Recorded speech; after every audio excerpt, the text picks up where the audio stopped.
तो हम पढ़े थे इलेक्ट्रिक फ्लक्स। तो इलेक्ट्रिक फ्लक्स का यूनिट क्या हो जाएगा, equal to F into delta A, sorry phi is equal to E into delta A and cos theta angle between them.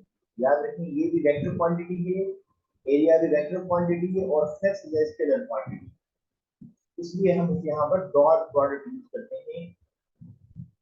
Clear. अब इसका यूनिट क्या होगा फाई का, इसका फाई का यूनिट होता है इलेक्ट्रिक फील्ड इंटेंसिटी का यूनिट होता है न्यूटन पर कॉलम और एरिया का यूनिट हो जाएगा मीटर स्क्वायर। तो ये हो जाएगा न्यूटन पर कॉलम इनटू मीटर स्क्वायर। तो ये हो जाएगा इलेक्ट्रिक फ्लक्स का यूनिट। तो इलेक्ट्रिक फ्लक्स का सेंस ये है कि इतनी ज्यादा नंबर्स ऑफ लाइन किसी पॉइंट से पास होती है उसको हम बोलते हैं इलेक्ट्रिक फ्लक्स। दूसरा देखें, अगर हम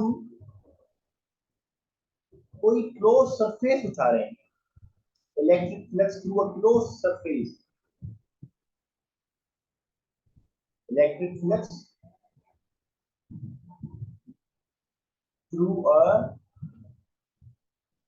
क्लोज सरफेस, अगर हम किसी क्लोज सरफेस में से इलेक्ट्रिक फ्लक्स को पास कर रहे हैं तो क्या होगा, वो किसके बराबर होगा, वो किस किस चीज पर डिपेंड करेगा।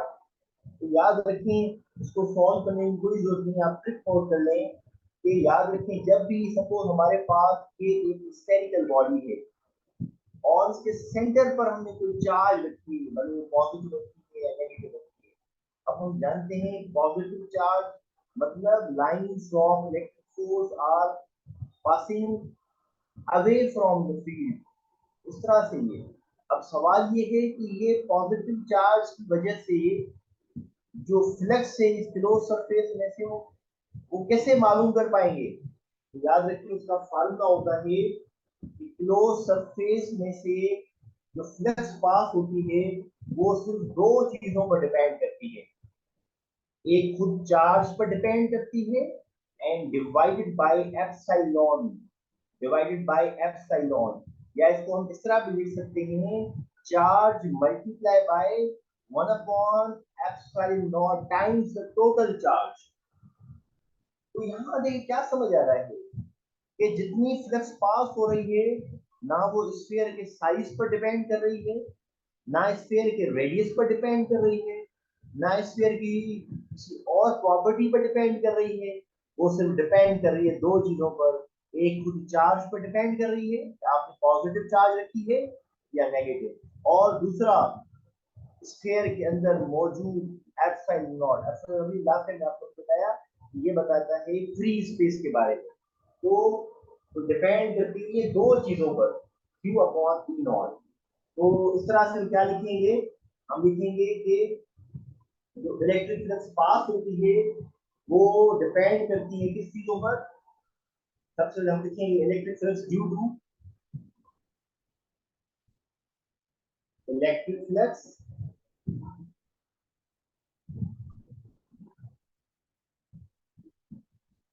डिपेंड करती है मैग्नीट्यूड ऑफ चार्ज पर, मैग्नीट्यूड ऑफ चार्ज पर डिपेंड करती है, जितना ज्यादा इसका मैग्नीट्यूड ज्यादा होगा मतलब चार्ज का मैग्नीट्यूड ज्यादा होगा।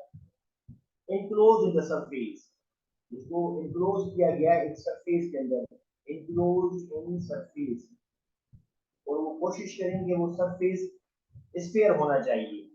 क्यों, अगर वो स्फीयर नहीं होगा तो रेडियस इन्वॉल्व हो जाएगा। क्लियर। और दूसरा वो डिपेंड इनवर्सली डिपेंड करता है, and inversely depend on,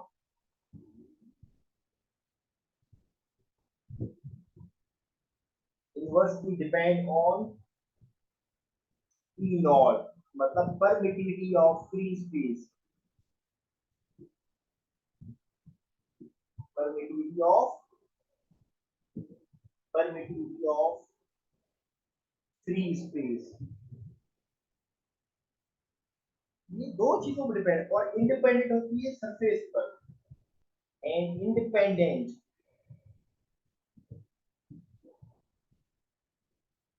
dependent of surface पर, सरफेस का साइज, सरफेस की एरिया पर डिपेंडेंट है। तो ये कहलाती है isolated point charge including closed spheres. अब यहाँ से एक साइंटिस्ट था जिसका नाम था गास, जो बहुत मशहूर है, जिसको बोलते हैं गासिस लॉ। गास लॉ, गासिस लॉ ने इसी चीज को फर्दर आगे बढ़ाया। उसने क्या बताया कि अगर हमारे पास किसी भी साइज की बॉडी हो, किसी भी शेप की बॉडी हो, उसके अंदर जो चार्जेस मौजूद होती हैं, वो चार्जेस का जो फ्लक्स होता है, टोटल फ्लक्स, वो इन्हीं दो चीजों पर डिपेंड करता है, उसकी साइज और शेप कोई भी हो। दूसरा आप सपोज अगर हमने यहाँ एक बॉडी सपोज दी है और हमने यहाँ 3 चार्ज लिखे, Q1, Q2 एंड Q3। अब सवाल ये है इन चार्जेस की वजह से कितना ज्यादा फ्लक्स पास हो रहा है, जिसको हम नाम देंगे टोटल सरफेस। कैसे निकाल पाएंगे? हम सपोज करेंगे कि ये वाली चार्ज छोटे से एक स्फीयर के अंदर बंद है, हाइपोथेटिकल स्फीयर के अंदर बंद है। ये दूसरी चार्ज वो भी हाइपोथेटिकल स्फीयर के बंद है, तीसरी चार्ज वो भी स्फीयर की बंद है। अब हम जानते हैं कि स्फीयर में से जो चार्ज पास होगी तो वो तो Q अपॉन E नॉट के बराबर होगी। तो जाहिर बात है जितनी स्फीयर से पास होगी वही चार्ज बाहर वाले सरफेस पास होगी। तो गास लॉ की स्टेटमेंट भी यही है जो अभी हमने पढ़ी। हम क्या लिखेंगे? The total the total outward flux,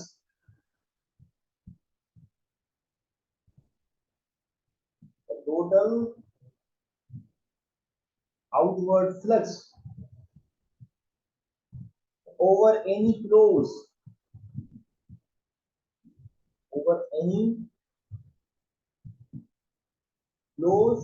hypothetical surface।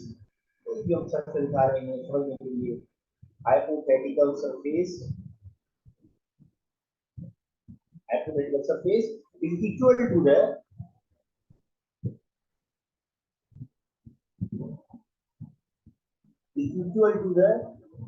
charge enclosed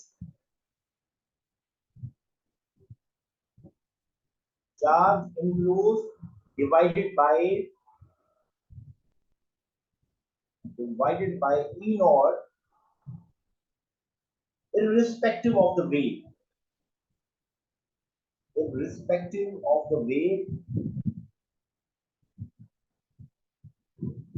irrespective of the way in which charge is distributed।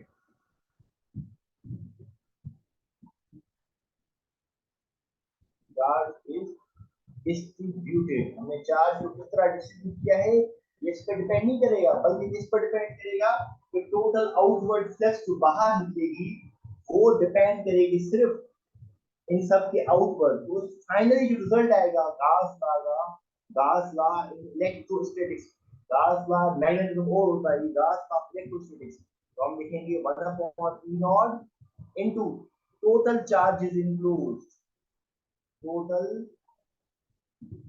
Charges include. इतनी ज्यादा चार्जेस इनक्लूड की गई हैं, यहाँ 3 की गई हैं, तो हम 3 को मल्टीप्लाई करेंगे। तो हम कैसे लिखेंगे इसको?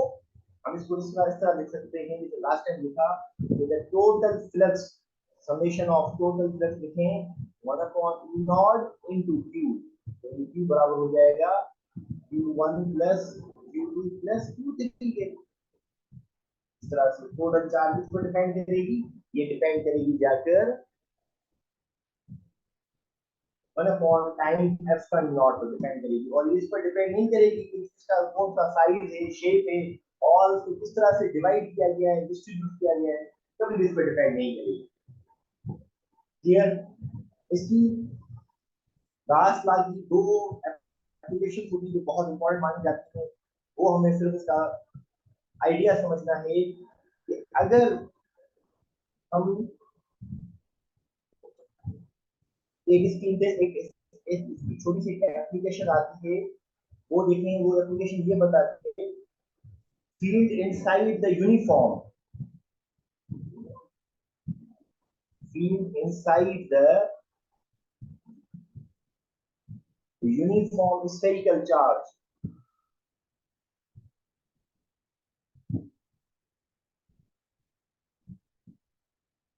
Spherical charge.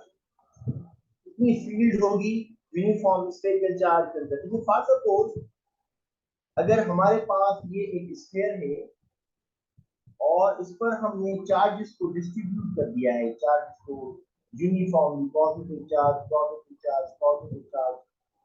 सपोज हम इसके सेंटर पर, इस पॉइंट पर निकालना चाहते हैं इसकी इंटेंसिटी। सवाल ये है कि इसके सेंटर पर इंटेंसिटी कितनी होगी, क्लियर। और दूसरा देखिए केस इसका, वही स्फीयर है, वही चार्ज, हमने इसको ऐसी कर दिया, कोई बाहर से पॉइंट ले रहे हैं पी, इन सब की वजह से इस पॉइंट पर कितनी फील्ड होगी, क्लियर। दो केसेस। और तीसरा देखें कि ये इस पॉइंट पर पॉजिटिव पॉजिटिव पॉजिटिव, ये सरफेस के ऊपर कितनी इलेक्ट्रिक फील्ड होगी। तो एक चीज नोट कर लें, बाहर जो पॉइंट होगा जो स्फीयर की वजह से, हम यहाँ पर एक गार्जियन सरफेस सपोज करेंगे, हम कहेंगे ये गार्जियन सरफेस नजर बनते, तो इसकी इंटेंसिटी निकालने का फार्मूला क्या होगा, इसका वही फार्मूला होगा जो हम बार बार पढ़ते आ रहे हैं। इसका फार्मूला हो जाएगा E equal to K Q upon, तो ये हो जाएगा k upon Q upon R square बराबर, यानी वही फार्मूला जो पीछे हम पढ़ रहे हैं। तो आउटसाइड इसका मतलब ये है कि यहाँ पर ये सब चार्जेस एक चार्ज की तरह बिहेव कर रहे हैं।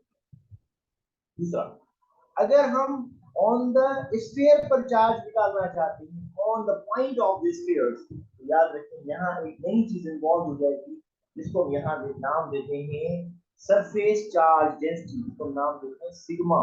सिग्मा का मतलब होता है surface charge density, surface charge density. और सरफेस चार्ज डेंसिटी का मतलब होता है sigma is equal two charges per unit area, कितनी ज्यादा चार्जेस एक एरिया में डिस्ट्रीब्यूट की गई है। तो सिंपल यहाँ इंटेंसिटी का फॉर्मूला क्या आ जाएगा, E इज इक्वल टू, ये हो जाएगा सिग्मा अपॉन ई नॉट, ठीक है, सिग्मा अपॉन ई नॉट, तो सिग्मा ये हो जाएगी। तीसरा क्या हो जाएगा, तीसरा ये हो जाएगा इसके सेंटर पर फील्ड कितनी होगी। हम जानते हैं पॉजिटिव चार्ज की फील्ड बाहर की तरफ होगी, तो यहाँ तक कि सेंटर पर कुछ भी नहीं होगा, सेंटर पर चार्ज की इंटेंसिटी जीरो हो जाएगी। तो याद रखिए जब सिग्मा जीरो हो जाएगी तो ई जीरो हो जाएगी, तो उसको फिर भी आप नोट कर सकते हैं, बार बार करके हो जाए। और याद रखेंगे जहां भी पॉजिटिव पॉजिटिव चार्जेस होंगी उनके दरमियान जो फील्ड बनेगी वो हमेशा जीरो होगी। लेकिन एक चीज और नोट करेंगे, अगर दो अलग अलग चार्जेस हैं, अब जो फील्ड बनेगी वो वहां पर सबसे ज्यादा मैक्सिमम होगी। इस तरह से यहाँ से देखें आप कि यहाँ से मैं दे रहा हूँ एक पॉजिटिव चार्ज है और एक दूसरी पॉजिटिव चार्ज है।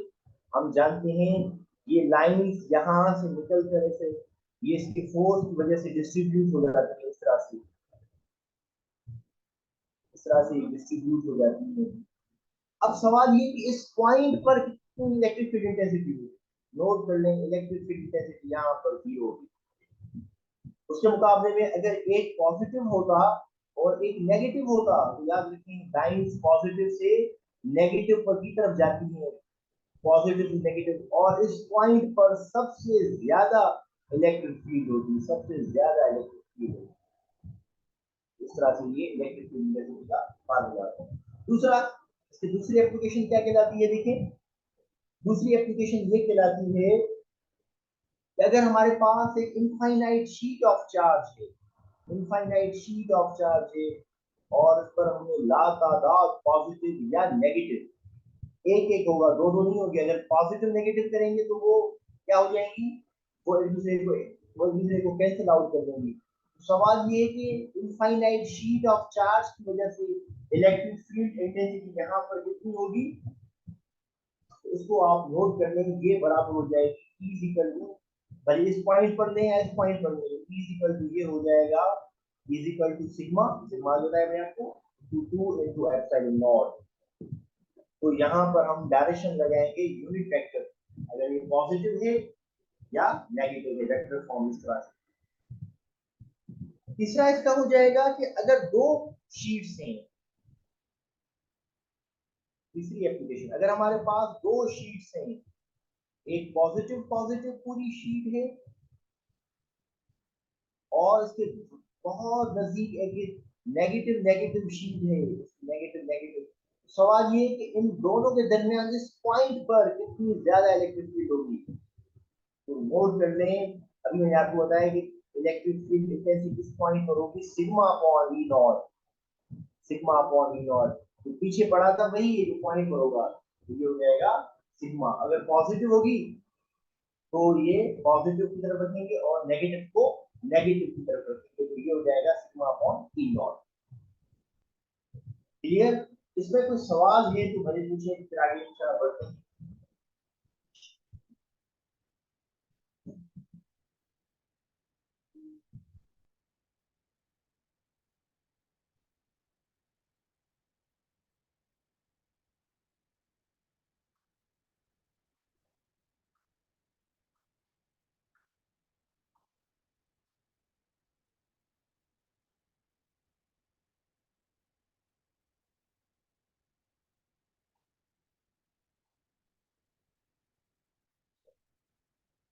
Electric potential.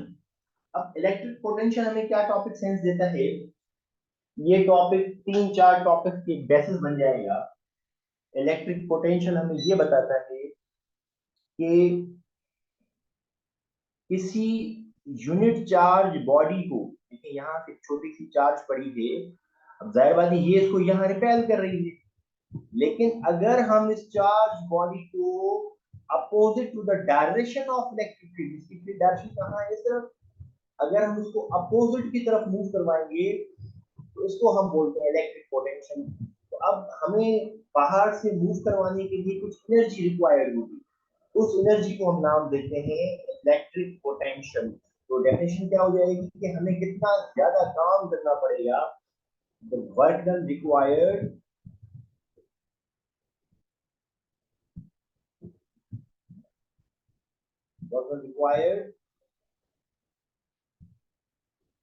to move a unit positive charge,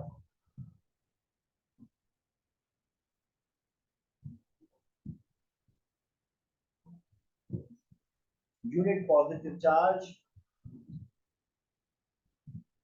in displacing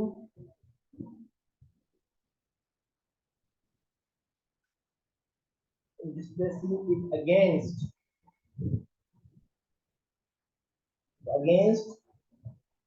direction of electric field. याद रखें फिजिक्स में डायरेक्शन जब अपोजिट होगी, जो हमें काम करना पड़ता है वही काम एनर्जी की फॉर्म में स्टोर हो जाता है, डायरेक्शन ऑफ इलेक्ट्रिक फील्ड। अब जो हमें काम करना पड़ेगा उस काम को हम बोलेंगे इलेक्ट्रिक पोटेंशियल। तो अब हमें एनर्जी स्टोर करनी पड़ेगी, तो फॉर्मूला क्या बनेगा, V equal to work done per unit charge, work done per unit charge, तो उसका यूनिट वैल्यू हो जाएगा joule per coulomb, how much energy is required to move a one coulomb charge. जितना ज्यादा काम करेंगे उतनी ज्यादा एनर्जी स्टोर हो जाएगी, और जितनी ज्यादा एनर्जी स्टोर होगी इसका मतलब वो चार्ज अपने अंदर ज्यादा एनर्जी को स्टोर करेगी। तो इलेक्ट्रिक पोटेंशियल का एक और रिलेशन भी बनता है जिसको हम नाम देते हैं V is equal to E into delta R, E into delta R, V is equal to E into delta R। तो ये यहाँ से इस तरह लिखा जा सकता है, E is equal to minus V upon delta R। अब ये देखिए इसमें ये वही जो पीछे बताया था मैंने आपको, ये वोल्ट को वोल्ट ही लेंगे, वोल्ट पर मीटर, तो उसकी डेफिनेशन क्या लिखेंगे इलेक्ट्रिक फील्ड की, the dot product of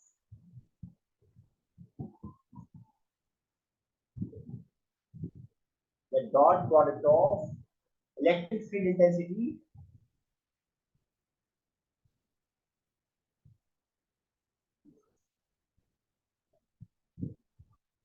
the dot product and radial displacement,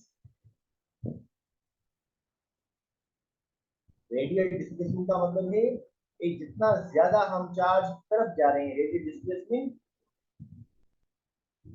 vector of charge in the field, displacement vector of charge in the field, in the field. तो इसको हम हमेशा नेगेटिव पोटेंशियल में देते हैं, इसको नेगेटिव पोटेंशियल में देते हैं क्योंकि जिस तरफ ये मूव करेगा उस तरफ एनर्जी कम होती है, क्लियर। तो इसका यूनिट हो जाएगा वोल्ट, वोल्ट हो जाएगा जूल पर कॉलम, जैसे हमने लिखा है V equal two joule per column. तो इस तरह से ये बताता है यूनिट ऑफ चार्ज के बारे में।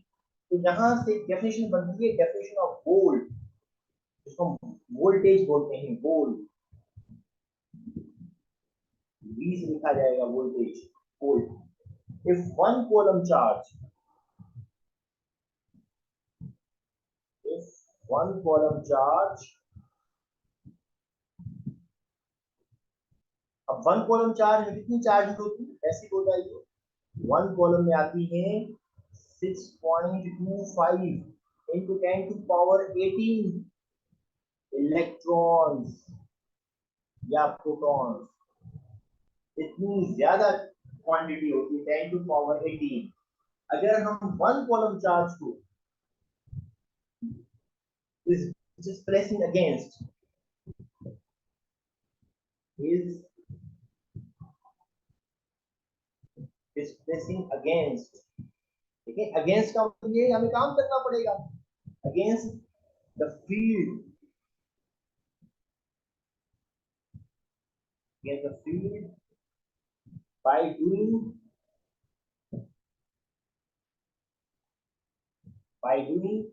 1 joule of work, 1 joule of work, 1 joule of work on each, 1 joule of work, electric potential is said to be called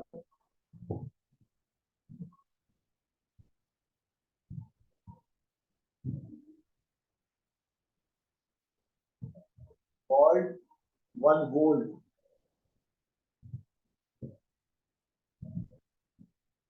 1 volt।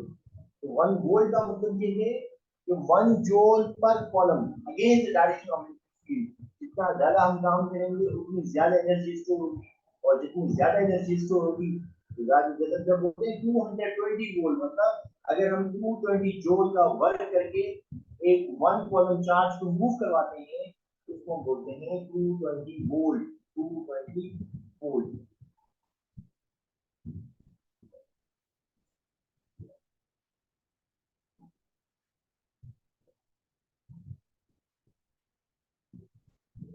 Equipotential surface,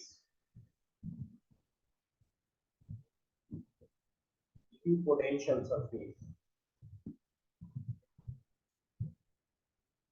equipotential surface का मतलब होता है कि ऐसा सरफेस जिसमें हमें कोई वर्क नहीं करना पड़ेगा किसी बॉडी को मूव करवाने की, इसको इक्विपोटेंशियल सरफेस। इक्विपोटेंशियल सरफेस का सेंस ये होता है कि जैसे फॉर सपोज अगर हमारे पास ये एक फील्ड है और ये सपोज यहाँ ये फील्ड की डायरेक्शन है, अगर हम इसको अगेंस्ट मूव कराएं काम करना पड़ेगा, लेकिन अगर इसी फील्ड में अगर हम बॉडी को मूव करवाएं तो देखिए हर जगह पोटेंशियल सेम है, जब पोटेंशियल सेम है हमें तो कोई काम नहीं करना पड़ेगा, कोई काम नहीं करना। ऐसे सरफेस को हम नाम देते हैं इक्विपोटेंशियल सरफेस। ऐसा सरफेस जब हमें कोई बाहर से काम न करना पड़े उसको बोलते हैं इक्विपोटेंशियल सरफेस। क्लियर? तो क्या होगा, हम लिखेंगे in an electric field, in electric field there are the points, there are field में ऐसे कुछ points होते हैं, there are points, जैसे अभी ये बताया मैंने आपको, ये वाला point, ये वाला point, ये वाला point, there are points at which at which same electrostatic potential exists. Same electrostatic potential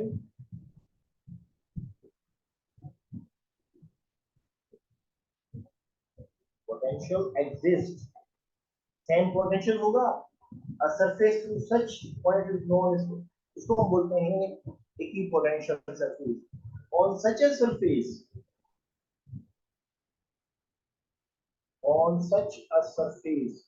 ऐसे surface को जिसका potential same होगा, the potential energy of charged particles on such a surface, the potential energy of a charged particle potential energy of a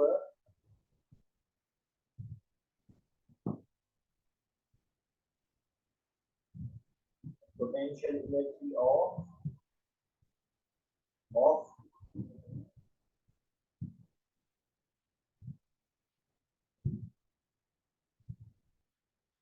charged particle remains same.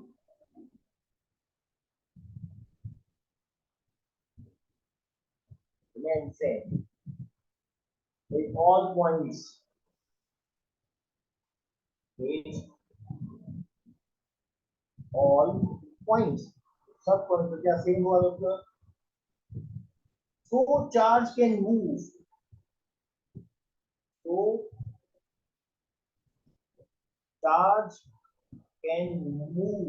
अब हम charge को move करवा सकते हैं on such a surface.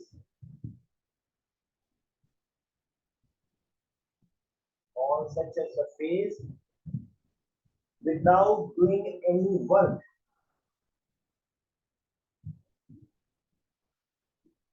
Without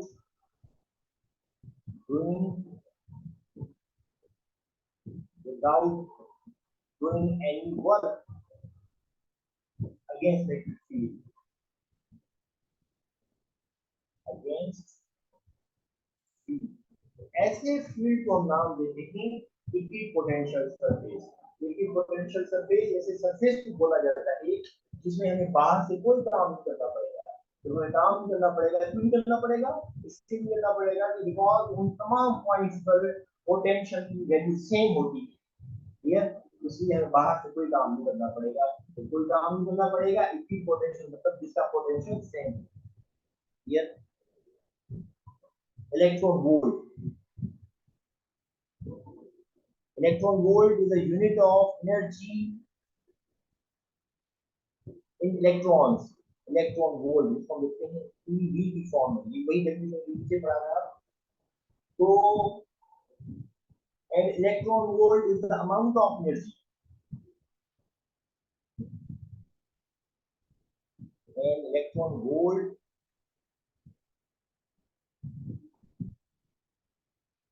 is the amount of energy. Is the amount of energy acquired by an electron.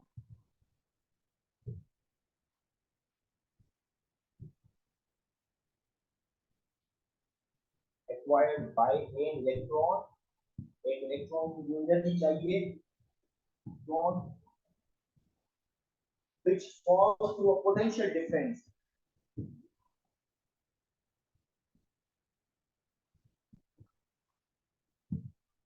It falls through a potential difference. Potential difference of 1 volt. अभी बताया मैंने आपको 1 volt. तो 1 electron volt का मतलब क्या हो जाएगा? तो हम लिखेंगे 1 E into V. तो charge on electron, charge on electron, और वो मूव कर रहा है 1 वोल्ट के पोटेंशियल डिफरेंस में. तो 1 V का फॉर्मूला क्या हो जाएगा? 1 V is equal to electron की चार्ज कितनी होती है? 1.6 into 10 to the power -19 columns और into 1 volt. Column into volt किसके बराबर हो जाएगा? 1 V is equal to हो जाएगा 1.6 into 10 to the power -19 joule. इसका मतलब मतलब जो होता है, इसको एक इलेक्ट्रॉन को जब भी हम 1 वोल्ट के पोटेंशियल डिफरेंस में मूव करवाते हैं, उसके अंदर जो एनर्जी स्टोर हो रही है उसको हम नाम देते हैं 1 वोल्ट का। 1 वोल्ट अगर 2 से करेंगे तो 2 की एनर्जी स्टोर होगी, इसको बोलते हैं 1 वोल्ट। क्लियर?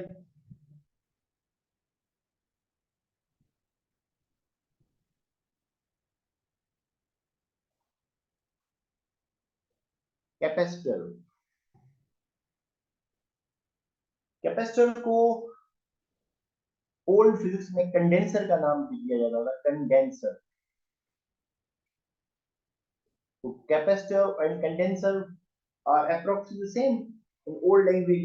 तो हम जानते हैं कैपेसिटर ऐसा डिवाइस होता है, कैपेसिटर ऐसा डिवाइस होता है जो अपने अंदर चार्जेस को स्टोर करता है अपनी प्लेट्स के अंदर। Due to opposite potential difference की वजह से जो एनर्जी स्टोर करता है, इसको हम नाम देते हैं capacitor.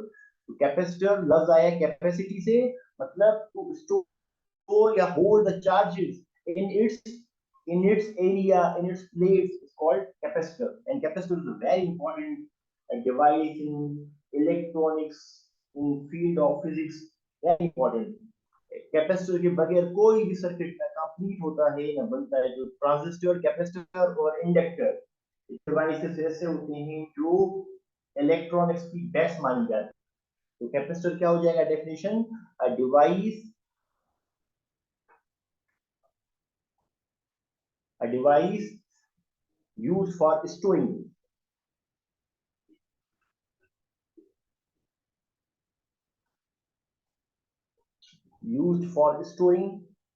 electric charge,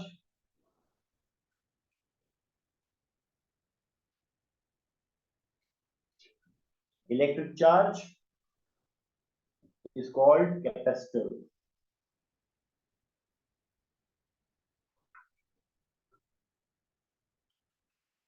is called capacitor। अब सवाल ये है कि कैपेसिटर करता कैसे है? कैपेसिटर अपने अंदर चार्जेस को इस तरह से स्टोर करता है कि इसके पास 2 अपोजिट प्लेट्स होती हैं, और एक प्लेट को बैटरी के पॉजिटिव से ज्वाइन करते हैं, दूसरी को बैटरी के नेगेटिव से। और याद रखें फिजिक्स में कैपेसिटर का जो सिंबल होता है वो 2 प्लेट्स ऑफ इक्वल लेंथ होती है। देखिए 2 प्लेट्स, इसको बोलते हैं पैरेलल कैपेसिटर। क्लियर? अब ये बैटरी का पॉजिटिव, बैटरी या कोई भी सोर्स वाट एवर सोर्स को जहां एनर्जी मूव करवा के प्लेट की तरफ धकेलेगी, उसको हम बोलेंगे कैपेसिटर। तो बैटरी का पॉजिटिव, क्लियर, यहाँ पर पॉजिटिव चार्ज इसको अपीयर करेगा।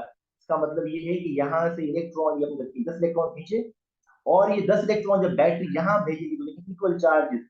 तो यहाँ एक प्लेट पर पॉजिटिव, दूसरी पर नेगेटिव। अब हम जानते हैं जहां पॉजिटिव नेगेटिव होगा वहां पर इलेक्ट्रिक फील्ड जनरेशन हो जाएगी, इलेक्ट्रिक फील्ड जनरेशन हो जाएगी। तो हम इन शॉर्ट ये कह सकते हैं कि कैपेसिटर अपनी एनर्जी इलेक्ट्रिक फील्ड की फॉर्म में पकड़ के रखता है, इस तरह से हम कह सकते हैं। क्लियर? तो अच्छा, अब सवाल ये कि कैपेसिटर कितनी चार्ज होल्ड करेगा, किस पर डिपेंड करता है, इसको बारे में आप समझें।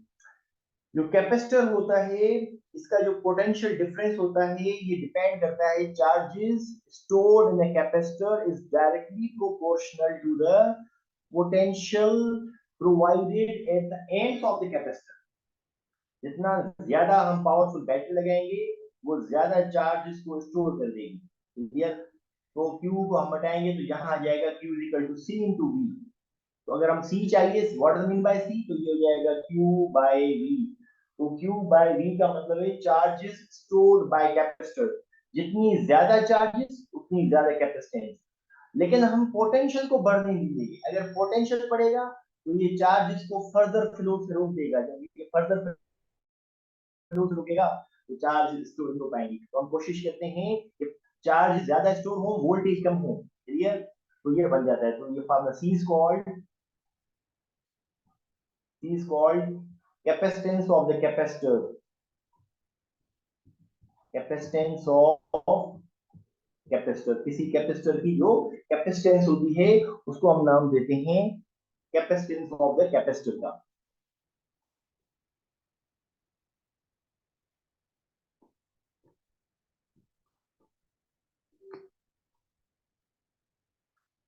बेटा इसमें कोई सवाल है तो बड़े पूछें। आई थिंक टाइम होने वाला है काफी इसका, इंशाल्लाह कैपेसिटर को कल हम पूरा कर देंगे। कल भी इंशाल्लाह हम क्लास में चलाएंगे। और मैंने टेस्ट भी सेंड कर दी हैं जो हम सॉल्व करते रहेंगे। रिलेटेड इसके साथ जो एमसीक्यूज है वो भी सॉल्व करते रहेंगे, मैंने भेज दिया है। आपको घर पर डन करें, कोई सवाल हो तो मुझसे भले आप पूछ सकते हैं। आज भी इंशाल्लाह मैं आपको इस इन तमाम टॉपिक से रिलेटेड जितने भी एमसीक्यूज हैं वो आपको सेंड कर दूंगा इंशाल्लाह।